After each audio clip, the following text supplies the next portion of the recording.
Hi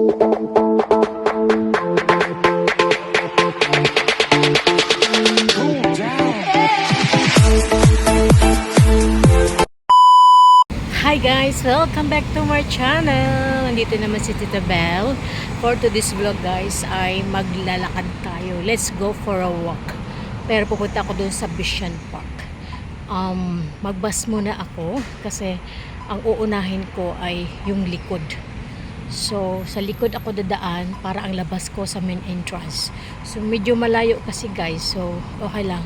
Dahil this few days hindi ako nakapagpapawis. So it's time to pawis-pawis. Nandito na tayo sa Bishan Park. Medyo ano talaga to guys. Kung talagang iikutin ko ang buong Bishan Park, napakalaki. Pero hindi ko ito kakayanin guys. Kasi ano, ayaw kong gabihin. So kahit mga kalahati lang, okay na siya. No, basta importante mapagpawisan lang tayo. Ito yan siya guys.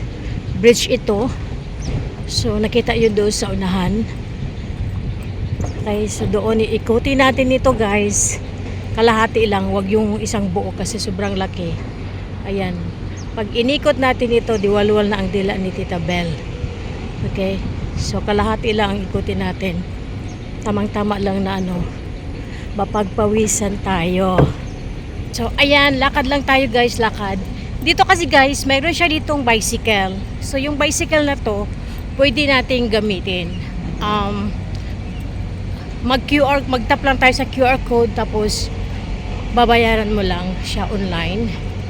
At kung saan mo siya kinuha, doon mo rin siya ibalik. Ayan o, nakita nyo. Ayan siya. Ang mga bicycle na pwedeng gamitin. So gusto mo mag-bicycle, gusto mo rin maglakad. Diba? Ang ganda doon, no? Ayun, no? Lang meron doon. Na-intriga ako. Sandali. Ikot muna tayo. Ikot ng ikot. Ayan, guys, oh. Mas gusto ko kasing maglakad kaysa, ano, mag-cycle. No? Kaysa mag-cycling. Ayan, dahan-dahan lang tayo, guys. Ang ganda pala dito, guys. Oh, merong nag-fishing. Meron ba sila itong mahuhuli? Pero hindi to libre guys. Pag nag-fishing dito guys, may bayad ito. Ayan oh. Ayan oh, nag-fishing sila oh. Ang ganda ng lugar. Tingnan nyo. Takbo! Oh. Ayan. So pwede pala dang pupunta sa gitna. Ay, meron siyang ano. May tortoise guys. Ayan oh. Ayan, pakita ko sa inyo ha. Ayun o. Sandali lang, hindi gumuho yung ulo. Meron pala dyan. Ayan. Ay, hindi. Akala ko ba naman is tortoise. Diyos ko, Maria Jose Pastelan Dolor. Ay, ano yan siya? Ang langoy-langoy. Ago, ignoranting pala ka. Ayun na o. Penguin pala yun sila guys, no? Penguin yun. Tapos ano, nagkakaunong isda ba? Charot. So lumayo ko guys kasi may lalaki doon sa ano ko, katabi ko.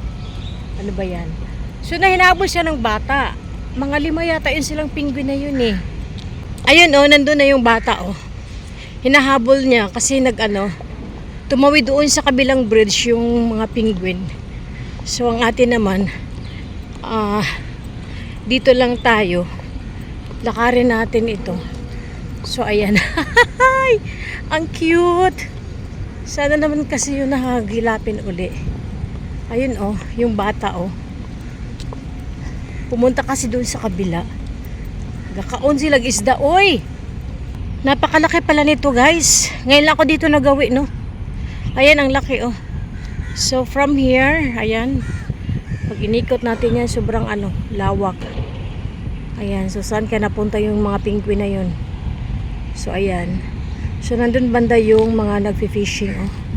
Medyo malayo-layo na lang ang lakad ni Tita Belle.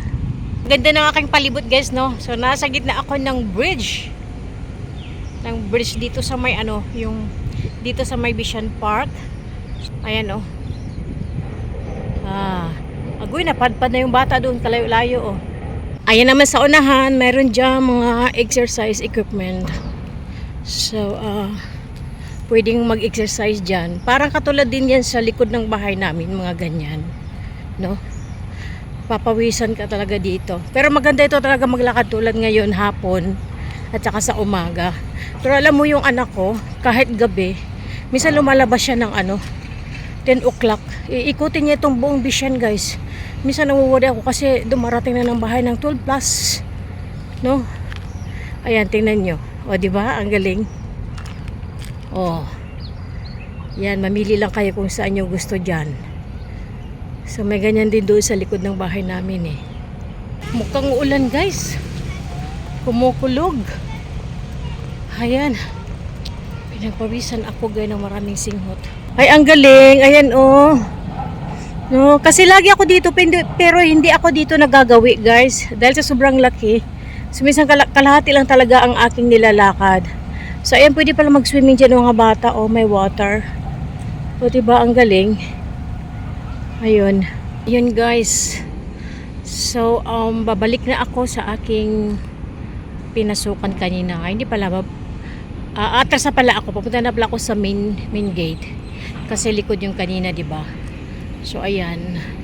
Kalahati ang ating nalakad. Hindi pa kalahati kasi hindi pa tayo nakarating doon sa Hindi pa tayo nakarating doon sa main entrance. So ayan, nakikita nyo. Medyo malayo-layo pang ating lalakarin. I think another 30 minutes. So from the main gate, pwede ko na siyang lakarin papunta sa amin, pauwi. Hindi na ako magbabas kasi hindi na siya mainit eh. Ayan. Tsaka nagsombrero naman tayo. Ang worry ko lang baka biglang umulan dahil nga kumukulog. So, yan. Nakita niyo yung daanan. Lakarin natin yan para na pumunta na tayo sa sa labas. So at least kahit paano nakapagpapawis si Tita Bel, no? Nasanay na kasi ako, guys eh. Yung kailangan ko talagang makapagpawis. O tinan mo, kahit yung aso nilalakad din kasama na yung may-ari. Lakad pa mo, lakad pa mo. Sarap sa pakiramdam, no? Lakad tapos magpawisan tayo. Guys, balik ako dito, guys, oh. Ayan, natutuwa ako, ayan, oh. Ano pinagagawa niya? Para siyang small boat. Pinapatakbo niya lang. Oh, wala nang battery. Andyan naman si Penguin, oh. Ayan, oh. Ayan na naman sila, oh. Oh, nawala na naman. Magsama silang tatlo. Ayan, guys, oh. Ayan. Oh, diba? Small boat lang siya. Ah. Ang cute. Ala. Ala. Ala ka dyan. Nag-race lang siya mag-isa, guys. Ay! Nagkakatuwa siya. O, yan o. Ayun. O, ayun. Parang bumalik sa pagkabata. Nakakatuwa. No? Okay lang, kahit mag-isa tayo, guys. Enjoy naman. Ayun, no? Dinig na dinig ko yung parang ba? Gagunong bitaw, no? So, ayan, lakad lang muna tayo, guys, para makarating tayo dun sa main gate. Dito na tayo sa main entrance. So, dito tayo lalabas, guys. Labas tayo dito para palabas, pauwi na ba? No? So, yung iba papasok pa lang. Ako pauwi na. Oh, ang cute ni Doggy, oh. So yun, lalabas na tayo. Just nice lang kasi nga parang siya, guys eh. Parang uulan. O, diba? Sarap sa pakiramdam. Okay na siya. Lang siya. Isang oras naman kahit pa paano. So tapos another walking from here to my place. At least another 20 minutes. Yeah. So lalabas tayo sa main road. Nandito na tayo sa main road. Ayan. Maglalakad tayo uli. Nakita niyo yung maroon na building. Ayan, yun ang lugar ko. Yan ang bahay ko dyan. O diba medyo malayo-layo pa aking lalakarin. Okay lang. Kasi hiningal na ako. Sa wakas, nakarating na rin guys. Nandito ako sa sa lugar namin. No? Kunting push pa, charot. Kunting lakad pa. At marating ko na rin yung bahay namin. So okay naman siya guys. Sarap na sarap sa pakiramdam. Okay, so that's all for today guys. Nakapagpapawi si Tita Belle. Naglalakad si Tita Belle. Maraming salamat sa inyong support at Team Labilyan. Okay, so that's all for today. Until the next video. Thank you so much. This is Tita Belle. Bye for now.